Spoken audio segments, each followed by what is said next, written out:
My family, yes, and my family is my parents who were Iraqi born, and they've been there. What my according to my information, hundreds of generations. Maybe they live with the Muslims there, but since the Muslims have released Iraq through the Caliph Omar al-Khattab alayhi salam, and that's where we're coming from.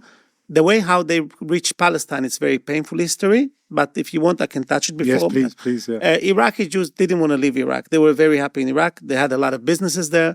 They had outstanding relationships with their Muslim neighbors in an amazing, enormous way. It was unbelievable.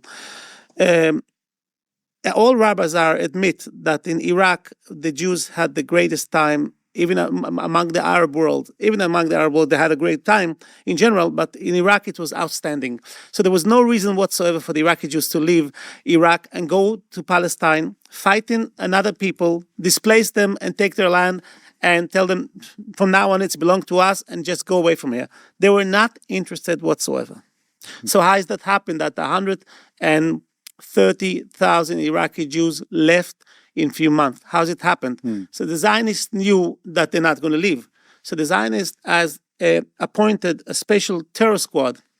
It's called commandos. The terror squads were good trained, and they went to Iraq with special uniform. They were dressed like Arabs, and they started attacking the Jewish synagogues, Jewish restaurants, Jewish gatherings, like before Shvius. That's a holiday where we used to go to the Dijlat River to pray there. Yeah. They dropped bombs on us. They dropped bombs in the restaurants and synagogues. They killed a few people, and it was escorted with propaganda, with papers in Arabic. Jews, the Muslims are changed. It's finished. The good Muslims is finished. They're here because there is a Zionist state on its way. It was in 51. 51, so the Zionist state was already established. Yes. Yeah. So now the Muslim would like to revenge what the Zionists did for the Palestinians. You have nothing to look here. Just leave and run away. At the first wave, 10,000 left. They were very scared. But then people saw that things are becoming relaxed. No, but they were not interested to leave their property, and they were good relations. The Muslim neighbors told them, stay, it's not us. Stay. Yeah. You're welcome. Don't leave.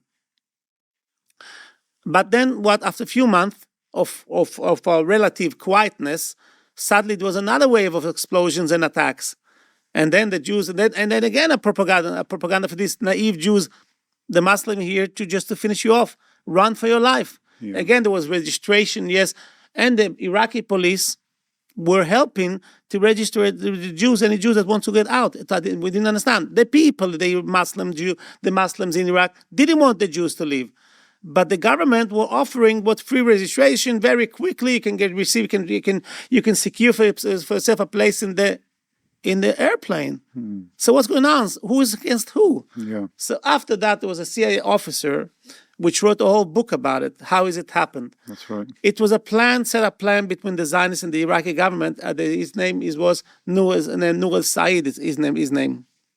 Nur al-Said, he made a deal with Ben Gurion. Ben Gurion told him, give me the Iraqi Jews. Take the property. Take their stores. Take the bank account. Confiscate their money. And we're talking about property and money in the bank account, which worth the billions of dollars. Everything you take for yourself. You just give us the Jews.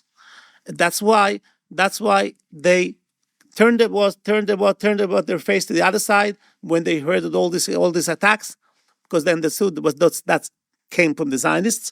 They didn't even something happened is they captured one of the Zionists, is the judge which captured him. The police brought him to the judge. The judge said, with this case, it belongs to another district court, and at that then the district was judge has released them as Zionist Jewish terrorists that have Jewish blood on his hand. Yeah. Anyhow, and this is the same thing that they did in countries like Egypt, I know as well. They did it in Egypt. In Yemen, there was a sheikh who used to come when Jews like us came to make sure that Jews are okay there.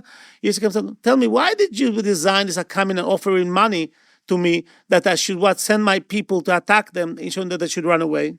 Really? He was asking them, why? What's wrong with the Jews? What wrong that the Jews will remain in Yemen? Yeah. So that actually, even though the Zionist entity was already created, Jews still felt more affinity to the lands and to the homes that they had in the Muslim world. There was no reason why to leave. The Jews heard already that the state of Israel was established with murder, ethnic cleansing, and they understood. Every guy which have a small brain, a little brain, understand that this conflict will never end till the Palestinians will get back their land. It will never end. So why should you have to put your head in a sick bed? Yeah.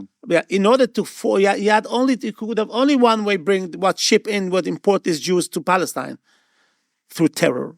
And that's what they did. They did it in Libya. They did it in Tunisia. In Morocco, there was a rabbi that they were asking the Zionists, take your oral community and bring them to Palestine. He said, no, I don't want. I'm happy here. A few days after, he was stabbed to death.